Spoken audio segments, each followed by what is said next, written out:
So hey guys, welcome back to another video of throne of seal and I hope कि तुम लोग बहुत ही ज्यादा अच्छे और मजे में होगे। वीडियो में आगे बढ़ने से पहले कहना चाहूंगी कि अगर इससे पहले के एपिसोड अभी तक चेकआउट नहीं किया है तो क्या कर रहे हो, पहले जाओ और जाके उसे देख लो, वरना आज के इस कमाल के एपिसोड में तुम्हें बिल्कुल भी मजा नहीं आने वाला। और हाँ, मेरे गले पे बिल्कुल मत जाना क्योंकि मेरा गला लिटरली बहुत ज्यादा खराब है। मैं जस्ट रिसेंटली आज ही मेरे 4 दिन की ट्रिप से वापस आई हूँ और भाई साहब पूछो मत यार, गला खराब है। ऊपर से मेरा एक छोटा सा एक्सीडेंट हुआ था और जो लोग मुझे इंस्टा पे फॉलो करते हैं उन्हें मैंने बताया भी। सो यार इसके बारे में किसी और दिन बात कर लेंगे, लेकिन हाँ आज थोड़ा गला खराब है तो मैनेज कर लेना। तो चलो फिर आज की इस वीडियो को शुरू करते हैं, लेकिन उससे पहले प्रीवियस एपिसोड को थोड़ा सा जान लेते हैं। सो होमीज, जैसा कि हमने लास्ट पार्ट में देखा था जहाँ पे लॉन्ग हाउचन और डीमन एम्परर फेंगशू इन दोनों का आमना सामना हो जाता है, और जहाँ हम देखते हैं कि जो डीमन एम्परर फेंगशू था उसका स्वॉर्ड टूट जाता है और हाउचन अपने स्वॉर्ड से उसके ऊपर हमला भी कर देता है, जिसके चलते यहाँ पर फाइनली डीमन एम्परर फेंगशू हार चुका था। लेकिन वो यहाँ से पूरी तरीके से फना होने से पहले पूरी के पूरी जो ह्यूमैनिटी और जो ह्यूमन रेस है उनको बता देता है कि कोई भी हमारे डीमन रेस को मिटा नहीं सकता, और जब तक पूरा का पूरा ह्यूमन रेस हमारे दर्द भरे अतीत को फील नहीं कर लेता हम ऐसे यहाँ से मिट नहीं सकते। अब यहाँ पे ये कहते साथ ही डीमन एम्परर फेंगशू जो था ना वो यहाँ अपने सारे के सारे डीमन प्लेयर्स को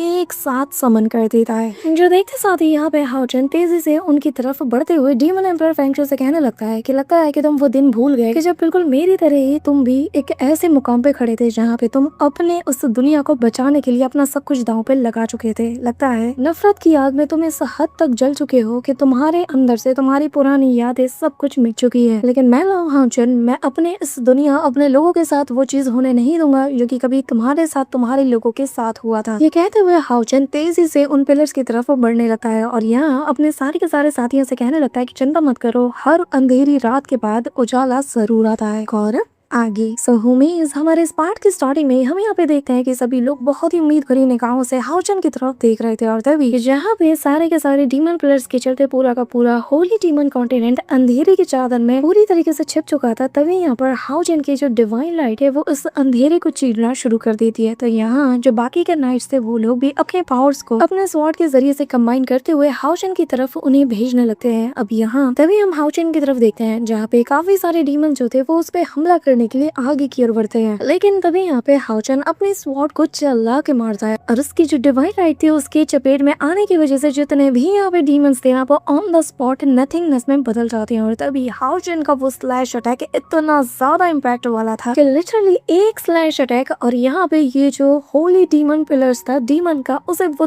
2 हिस्सों में काट के रख देता है, जिसके चलते इतनी डिवाइन और टेरिफाइंग ऑरा रिलीज होती है कि चारों तरफ जहाँ पे लाइफ नजर भी नहीं आ रही थी वहां पर भी लाइफ की जो सोर्सेज है वो दिखने लगते हैं। चारों तरफ हरियाली छा जाती है और एक तेज रोशनी के साथ आसपास जितना भी डेमोनिक हो रहा था हाउचन कंप्लीटली उसे अनाहिलेट कर देता है। हाउचन कहने लगता है कि फाइनली मैंने कर दिखाया मॉम डैड, मैंने अपना बरसों पुराना सपना पूरा कर दिया, मैंने अपना वादा पूरा किया। फादर जरा देखिए, आपने मुझसे कहा था ना कि चाहे रास्ता कितना भी मुश्किल क्यों ना हो लेकिन एक दिन मैं पहाड़ की ऊंचाई तक पहुंच के रहूंगा और मुझे कभी भी हार नहीं माना है। और देखिए आज आपके बेटे ने वो कर दिखाया, मैं उस ऊंचाई तक पहुंच गया। यहाँ पे सभी लोग हाउचन को देखकर काफी ज्यादा खुश थे। इसी के साथ हम देखते हैं कि सैर से रहा नहीं जाता और वो जब हाउचन को देखती है कि उसने फाइनली इस फाइनल बैटल को जीत लिया है तो वो दौड़ते हुए जाकर उसे टाइटली होल्ड करती है और दोनों एक दूसरे को काफी टाइटली हग करते हैं। और इस दौरान हम देखते हैं कि बाकी के सारे जो लोग थे ना वो भी हाउचन को कांग्रेचुलेट करने के लिए आ जाते हैं। चारों तरफ खुशी की लहर दौड़ चुकी थी और यहाँ इस खुशी के माहौल के साथ नरेटर वॉइस हमें बताने लगती है कि फाइनली 6000 साल पहले होली डीमन कॉन्टिनेंट के ऊपर जब डीमन डिसेंडेंट हुए तो तब से लेकर आज तक न जाने कितनी कुर्बानियां ह्यूमैनिटी ने दी है, और फाइनली आज वो दिन आ गया है जब इन लोगों ने उस काली अंधेरी रात की चादर को पूरी तरीके से काट कर इस ह्यूमैनिटी को उसका नया सवेरा दिया। सही मायने में होली डीमन कॉन्टिनेंट आज जाके आजाद हुआ है। ह्यूमंस और डीमंस के बीच चलती आ रही ये जो 6000 साल पुरानी जो बैटल है फाइनली आज इस बैटल का रिजल्ट आ चुका है, जिसमें ह्यूमैनिटी ने न जाने कितनी कुर्बानियां देकर 2 गॉड्स के जरिए से इस जीत को हासिल किया। अब यहाँ पर हमें थ्रोन ऑफ स्टील के कुछ पुरानी जर्नीज के सीन्स भी दिखाए जाते हैं, जहाँ पर हर एक टीम मेंबर ने, यहाँ तक कि लीडर्स ने जो जो सैक्रिफाइस किए हैं, हमें उन सभी की एक छोटी छोटी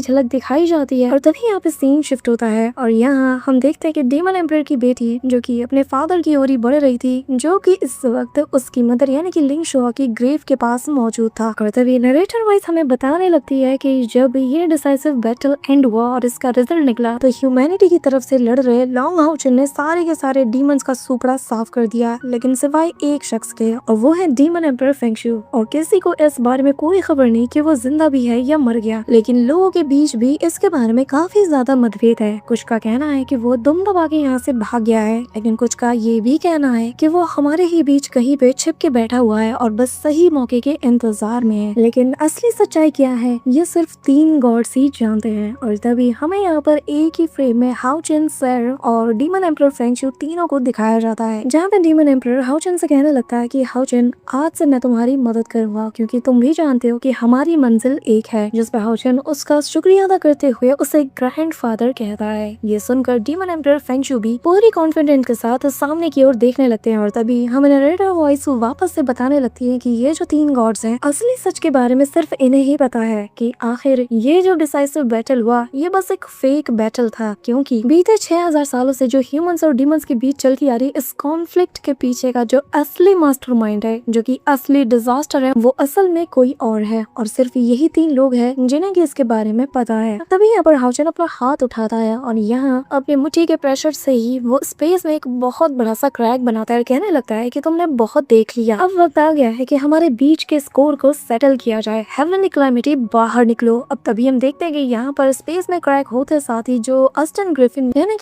यानी कि हेवनली डिस्ट्रक्शन जो है वो सीधा इनके सामने अपीयर हो जाता है। हाउचन को देखकर कहने लगता है कि क्या बात है भाई, तुमने मुझे याद रखा और देखकर लग रहा है कि तुमने काफी ज्यादा मेहनत की होगी ना इस बैटल को जीतने के लिए। तो फिर चलो ठीक है, अब क्योंकि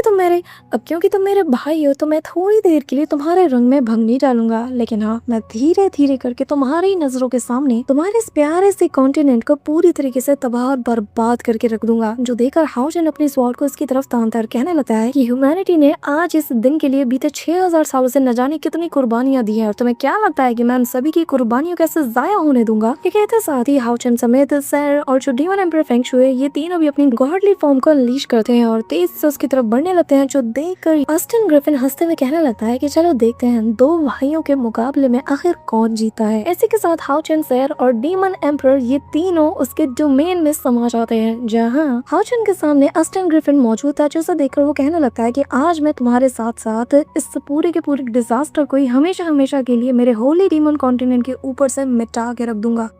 तभी यहाँ पे हम अस्टन ग्रिफिन को देखते हैं, जो कि ऑलरेडी अपने काफी सारे स्वॉर्ड्स को एक जगह पे गैदर करते हुए 10,000 स्वॉर्ड से हाउचन के ऊपर हमला कर देता है। साथ ही वो उससे कहने लगता है कि आज तुमने डीमन एम्परर को हरा कर साबित कर दिया है कि तुम मेरे ही भाई हो और मेरा भाई इतना ज्यादा कमजोर नहीं हो सकता कि वो एक मामूली से डीमन एम्परर को हरा ना पाए। लेकिन अफसोस की बात है कि तुमने उसे हरा कर ये कैसे सोच लिया कि तुम मुझे हरा सकते हो, हाँ, जबकि मेरे लिए तो तुम मेरे आगे किसी चींटी के समान है। अब यहाँ पर उसके सारे अटैक्स को देखते साथ ही हाउचन सीधा इसकी तरफ बढ़ा चला जाता है और वो उसके ऊपर काफी सारे स्लैश अटैक करता है, लेकिन कोई भी अटैक यहाँ पर अस्टन ग्रिफिन के ऊपर कुछ खास असर नहीं दिखा पाता। और तभी यहाँ पर हाउचन को पीछे हटना पड़ता है और तभी वो यहाँ पर अपने लाइटनिंग अटैक को प्रिपेयर करते हुए यहाँ पर एक लाइट से ऐसे फॉर्मेशन को बनाता है जो कि यहाँ पे अस्टन ग्रिफिन को पल भर में ही ट्रैप कर लेता है। लेकिन यहाँ पे अस्टन ग्रिफिन बिल्कुल भी रिएक्ट नहीं करता और बस हल्की सी ऑरा से ही वो उसके पूरे के पूरे ट्रैप को डिस्ट्रॉय करके रख देता है। मीनवाइल वो सिर्फ यहाँ पे हाउचन को ही नहीं बल्कि हाउचन के जितने भी फैंस है ना, इंक्लूडिंग मी, उन सभी को भी डोमिनेट कर रहा है। अब इसी मौके का फायदा उठाकर हाउचन अपनी तलवार से उसके ऊपर हमला तो करता है, लेकिन अपनी उंगलियों से ही वो उसके स्वॉर्ड को रोकते हुए उसे काफी तेजी से पीछे की ओर पुश करता है और कहता है, मैं इतना तो जानता हूँ कि तुम मेरे भाई होके कमजोर तो हो सकते हो लेकिन बेवकूफ तो नहीं। तो अगर तुम मेरा सामना करने आए हो तो तुम्हें क्या लगता है तुम इन चीप ट्रिक से मुझे हरा पाओगे? तुम जिस तलवार के दम पर मुझे मारने चले हो ना, ये मेरे सामने बस एक खिलौने के समान है, जिससे कि तुम मेरा कुछ भी नहीं बिगाड़ सकते। और तभी यहाँ पे पे हम देखते हैं कि हाउचेन को चोट लग चुकी थी और उसके ब्लड को यहाँ पे ऑस्टिन ग्रिफिन अपने हाथों में गैदर कर लेता है और जोर जोर से हंसते हुए कहने लगता है कि जरा देखो तो मैंने तो अपने ही भाई को इंजर्ड कर दिया। हालांकि मेरा ऐसा कोई इरादा था नहीं, बल्कि मैं तो इस पूरे के पूरे वर्ल्ड और तुम्हारे उस होली डीमन कॉन्टिनेंट को डिस्ट्रॉय करना चाहता हूँ, ताकि बस इस पूरी दुनिया में मैं और तुम ही बचे रहे। और जानते हैं क्यों?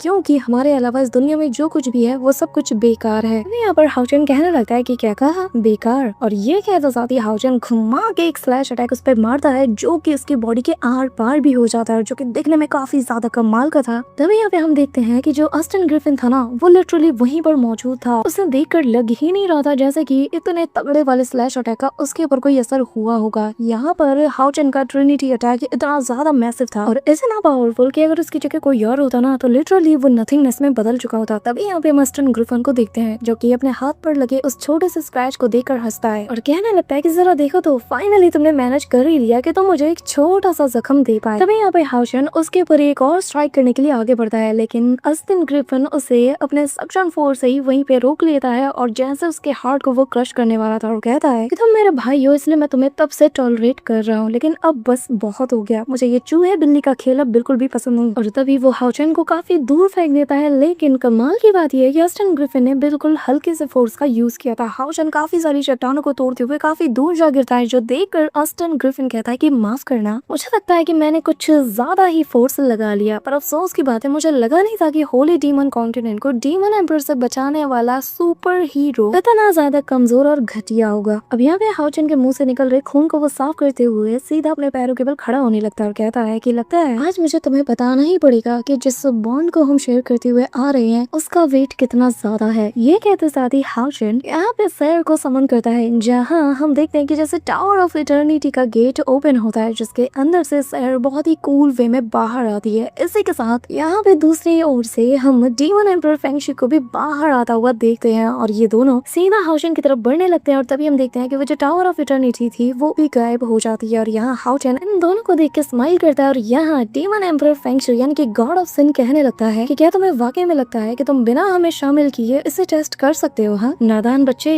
ये तुम्हारी सरासर बहुत बड़ी गलतफहमी है। ये कहते हुए हम देखते हैं कि तीनों ही अपने गॉडली लुक की ऑरा को रिवील करते हैं और तभी सामने यहाँ पर हम ऑस्टिन ग्रिफिन के ड्रैगन फॉर्म को देखते हैं, जो कि यहाँ पर तेजी से इनकी तरफ देखकर दहाड़ मार रहा था। अब यहाँ पे डीमन एम्पर और सैर को साथ में देख कर ना जो ऑस्टिन ग्रिफिन के चेहरे का रंग था वो थोड़ा सा उड़ चुका था और वो कहने लगता है कि तुम्हें क्या लगता है कि तुम इस बुढ़े और इस लड़की को अगर अपने साथ मिला लोगे तो तुम कुछ बदल पाओगे? तुम्हें क्या लगता है कि तुम अपनी किस्मत को बदल सकते हो? यहाँ पे हम देखते हैं कि ये जो तीन बंदे थे ना, यानी कि हमारे हाउचेन, सैर और जो डीमन एम्पर फेंगशी हुए, इन तीनों का जो एक्सप्रेशन था वो फुल किलिंग इंटेंट वाला था और तीनों एक साथ कहते हैं कि एक बार हमें आजमा के तो देख लो, फिर तुम्हें पता चल जाएगा कि हम तीन मिलके क्या कर सकते हैं और क्या बदल सकते हैं। अब तभी हाउचेन दोनों को इशारा करते हुए तेजी से यहाँ पे जो ऑस्टिन ग्रिफिन है उसकी तरफ बढ़ चलता है और यहाँ अपनी स्वॉर्ड से उसके ऊपर अटैक करता है, लेकिन यहाँ पे ऑस्टिन ग्रिफिन उसके अटैक से बहुत इजी ही बच जाता है। तभी यहाँ पे हमें हाउचेन की वॉइस सुनाई जाती है, जो कि बेसिकली यहाँ पे सैर और डीमन एम्पर से कहने लगता है कि जो हेवनली कैलेमिटी है ये सारे के सारे जो पावरफुल बीइंग्स हैं, जितने भी पावरफुल डाइटीज हैं, उन सभी से कई गुना ज्यादा खतरनाक है, लेकिन इसकी जो क्लाइमेटिकल पावर्स है ना ये अभी भी पूरी तरीके से सील्ड है और वो अभी भी अपने अल्टीमेट फॉर्म में नहीं है, जिसका मतलब ये है मेरी जो डिवाइन पावर है ना वो अभी भी इसे भेज सकती है, इसे चोट पहुंचा सकती है। और तभी हमें वो सीन दिखाया जाता है जहाँ पर हाउचेन के उस अटैक ने इसे यानी कि ऑस्टिन ग्रिफिन को थोड़ा सा इंजर्ड कर दिया था और उसकी बॉडी पर स्क्रैच पड़ चुका था।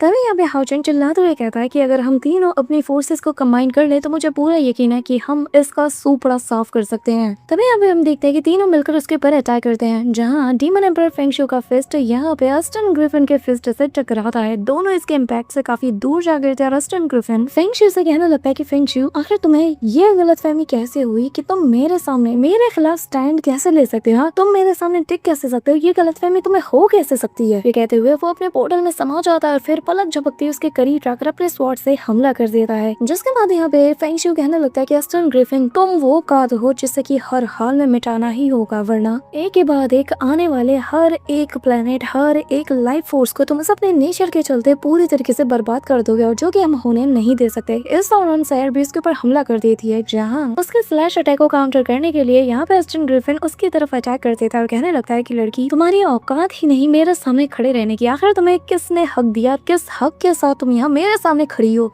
अब यहाँ इसकी बात सुनकर सैर अपने प्योरीफाइंग लोटस को प्रिपेयर करती है और कहने लगती है कि मुझे मेरे प्यार मेरे लोगों को बचाने के लिए किसी रीजन की जरूरत नहीं है, और जब जब तुम्हारा जैसा खतरा मेरे प्यार मेरे लोगों के ऊपर आएगा ना, मैं तब तब तुम्हारे सामने तुम्हारा रास्ता रोकने के लिए खड़ी रहूंगी। ये कहते हुए वो प्योरीफाइंग लोटस को सीधा उसकी तरफ बढ़ा देती है, जो देख के साथ ही यहाँ पे ऑस्टिन ग्रिफिन भी एक स्लैश अटैक में उसे डिस्ट्रॉय कर देता है। तभी बीच से हाउचन निकलते साथ ही उसके ऊपर हमला कर देता है। ये दोनों आपस में ही देव दनादन क्रॉस कॉम्बैट करते रहते हैं, और तभी यहाँ पे ऑस्टिन ग्रिफिन उससे कहने लगता है कि भाई एक बात बताओ, एक बूढ़े आदमी और एक औरत के ऊपर निर्भर रहकर आखिर तुम क्या हासिल कर लोगे? ज्यादा से ज्यादा तुम थोड़ी देर तक सर्वाइव ही कर पाओगे, लेकिन कब तक? हाँ, क्या तुम्हारे अंदर जरा भी शर्म हया नहीं? ये कहते हुए वो उसके ऊपर हमला करता है, लेकिन हाउचन भी उसके स्वॉर्ड अटैक को रोकते हुए उसके ऊपर अपना प्रेशर डालता है और कहने लगता है कि क्यों, क्या हुआ, तुम जेलस हो रहे हो क्या? कहते हुए हाउचन उसके सर के ऊपर अपना स्वॉर्ड अटैक बढ़ा देता है, लेकिन उससे जैसे तैसे यहाँ पे ऑस्टिन ग्रिफिन बचते साथ ही अपने तलवार से काफी सारे अमाउंट में एनर्जी को गैदर करते हुए कहता है कि ठीक है, ऐसी बात है, अब तुम सभी लोग साथ में मरोगे। बहुत शौक है ना एक दूसरे के साथ मिलकर फाइट करने का, अब जरा देखो मैं तुम्हारी विश को कैसे फुलफिल करता हूँ। अब यहाँ पे हम देखते हैं कि वो जो स्लैश अटैक है यहाँ पे ऑस्टिन ग्रिफिन ने किया था, हाउचन इसे खुद ही काउंटर करने के लिए चाहता है। जैसे तैसे वो उसे रोक लेता है, लेकिन उसके इम्पैक्ट के चलते हाउचन काफी दूर जा गया था। तभी यहाँ पे हाउचन निकालता है अपनी स्वॉर्ड को, जमीन पे उसे दे मारता है और कहने लगता है कि सच सच बताना, क्या तुम्हें सच में लगता है कि मैं यहाँ पर बिना किसी तैयारी के आया हूँ? यहाँ हाउचन ने अपने थ्रोन ऑफ सील की पावर को अनलीश किया था, जिसके चलते यहाँ पे एक डिवाइन फॉर्मेशन बन जाता है, जो देखकर यहाँ पर ऑस्टिन ग्रिफिन के भी होश उड़ जाते हैं और वो कहने लगता है कि क्या थ्रोन ऑफ सील, और इस मोमेंट पे ये क्या क्यूट लग रहा है यार। यहाँ पे ऑस्टिन ग्रिफिन कहने लगता है कि अच्छा, हमारे प्रीवियस क्लैश के दौरान उन बीते 3 सेकंड में तुमने सब कुछ प्लान कर लिया, और चिंता मत करो, अगले 3 सेकंड में मैं भी सब कुछ निपटा के रख दूंगा। और तभी ये कहते साथ ही वो अपने हाथों में एक ब्लैक होल को प्रिपेयर करता है, और अगली पल हम देखते हैं कि यहाँ पर काफी सारे ड्रैगन्स यानी कि ऑस्टिन ग्रिफिन तेजी से हाउचन के ऊपर टूट पड़ता है। अब तभी हाउचन अपनी स्वॉर्ड को हवा में उठाता है और कहने लगता है कि divine throne of seal activate. ये कहते साथ ही यहाँ हाउचन अपने थ्रोन ऑफ सील के पावर को अनलीश करता है, जहाँ एक तरफ हाउचन था तो दूसरी तरफ ऑस्टिन ग्रिफिन, और तभी हाउचन जो कि अपने थ्रोन के ऊपर मौजूद था वो इमीडिएटली वॉर्टेक्स ऑफ ओरिजिन नाम के अटैक को करता है, जिसके चलते जैसे ही हाउचन अपना हाथ हवा में उठाता है, एक एक करके उसके हाथ में काफी सारे फॉर्मेशन बढ़ने लगते हैं, और तभी हाउचन फर्नेस ऑफ ऑल क्रिएशन नाम की टेक्निक को भी यूज करता है, जिसके चलते उसके फिंगर पॉइंट से इतनी टेरिफाइंग एनर्जी अनलीश होती है, जो कि तेजी से उसके हाथों से निकलते साथ ही यहाँ पे वो जो ड्रैगन्स थे ना, उनमें से एक की बॉडी के अंदर समा जाता है। वो एनर्जी सीधा उसके नसों के जरिए से उसके दिल तक पहुंच जाती है और उसे कम्प्लीटली क्रश कर देती है, जिसके चलते यहाँ पर ये जो सारे ड्रैगन्स थे उनमें से एक जो सर था वो पूरी तरीके से शैटर्ड हो जाता है। लेकिन एक एक करके हम देखते हैं कि बाकी सारे ड्रैगन्स भी कम्प्लीटली डिस्ट्रॉय हो जाते हैं, और तभी हमें यहाँ पर ऑस्टिन ग्रिफिन को दिखाया जाता है, जो कि इस अटैक को डिस्ट्रॉय होता हुआ देखकर कम्प्लीटली शॉक्ड हो जाता है। वो कहने लगता है कि क्या मेरे अटैक, तुमने उन्हें पूरी तरीके से धराशायी कर दिया, तुमने उसे पूरी तरीके से मिटा दिया। तभी हाउचन पलक झपकते इसके करीब अपनी स्वॉर्ड लेके पहुंच जाता है और कहने लगता है कि the furnace of all creation किसी भी चीज को डिकंस्ट्रक्ट कर सकती है, यानी कि धराशायी कर सकती है, यहाँ तक कि वो इसके एनर्जी को भी रीशेप कर सकती है। और तभी हाउचन उसकी तरफ एक स्लैश अटैक चला के मारता है, जिससे कि यहाँ पे ऑस्टिन ग्रिफिन बच जाता है और हाउचन कहने लगता है कि जब तक मैं चाहूँ मैं कुछ भी कर सकता हूँ, और तुम्हारे कोई भी अटैक हमें अब और नुकसान नहीं पहुंचा सकते। यहाँ पे तभी ऑस्टिन ग्रिफिन भी हाउचन के ऊपर एक स्लैश अटैक चला के मारता है। दोनों के अटैक आपस में कोलाइड करते हैं और दोनों के अटैक यहाँ पे शैटर्ड हो जाते हैं, लेकिन हाउचन वापस से अपनी उसी टेक्निक को परफॉर्म करते हुए कहने लगता है कि तुम्हारा डिस्ट्रक्शन आज यहाँ इसी वक्त एंड होता है। यहाँ पे जो ऑस्टिन ग्रिफिन था ना, उसका चेहरा देखने लायक था। तभी यहाँ पे सैर भी आ जाती है और वो आते साथ ही यहाँ पे अपने डिवाइन डोमेन को एक्टिवेट करती है। यहाँ शोर ऑफ साइलेंट लाइट नाम के एक अटैक को प्रिपेयर करते हुए जैसे ही अपने वेपन को मारती है, यहाँ पे जो ऑस्टिन ग्रिफिन था वो इस वक्त सैर के बनाए गए डोमेन के अंदर फंस चुका था। उसके आसपास का जो नजारा था वो कम्प्लीटली चेंज हो चुका था, और